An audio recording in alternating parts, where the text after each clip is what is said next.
Sebenarnya tujuannya ini apa semua ini?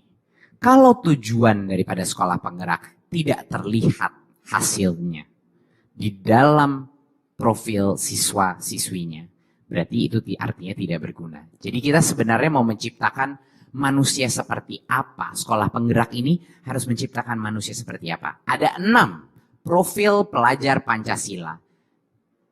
Ada 6 profil pelajar Pancasila. Yang pertama adalah berakhlak mulia. Dia mengerti apa itu moralitas. Dia mengerti apa itu keadilan sosial. Dia bisa mengerti spiritualitas. Dan dia mengerti apa, dan dia punya rasa cinta. Cinta kepada agama, cinta kepada sesama manusia, cinta kepada alam. Itu merupakan suatu hal yang sangat penting, berakhlak mulia. Kedua adalah kreativitas. Dia punya kemampuan untuk bukan hanya memecahkan masalah, tapi untuk menciptakan hal-hal secara proaktif, secara independen, untuk menemukan cara-cara yang lain dan berbeda, untuk bisa berinovasi dalam sehari-harinya. Ketiga, dia harus tahu cara gotong royong.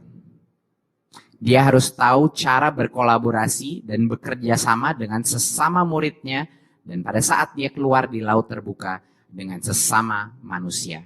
Karena tidak akan ada pekerjaan atau aktivitas yang tidak membutuhkan gotong royong, tidak membutuhkan kolaborasi. Apalagi di era industri 4.0. Kolaborasi menjadi jauh lebih penting lagi. Sekarang aja udah penting. Bayangkan di masa teknologi yang semakin berubah cepat. Keempat adalah kebinekaan global. Ini adalah perasaan menghormati keberagaman. Ini adalah toleransi terhadap perbedaan.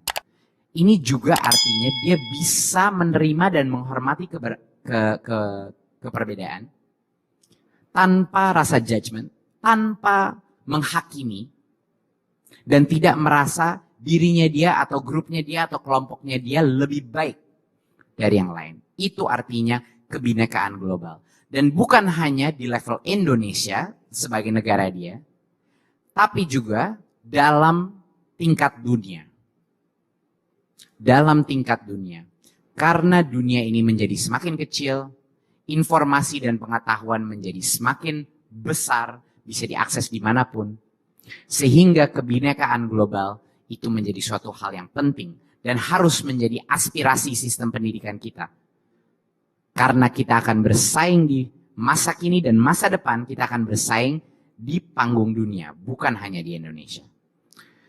Yang kelima adalah bernalar kritis. Ini adalah asesmen kompetensi yang kita tes, kemampuan beranalisa, kemampuan memecahkan masalah-masalah yang real, kemampuan untuk berpikir secara kritis dan menimbang berbagai macam solusi untuk suatu permasalahan.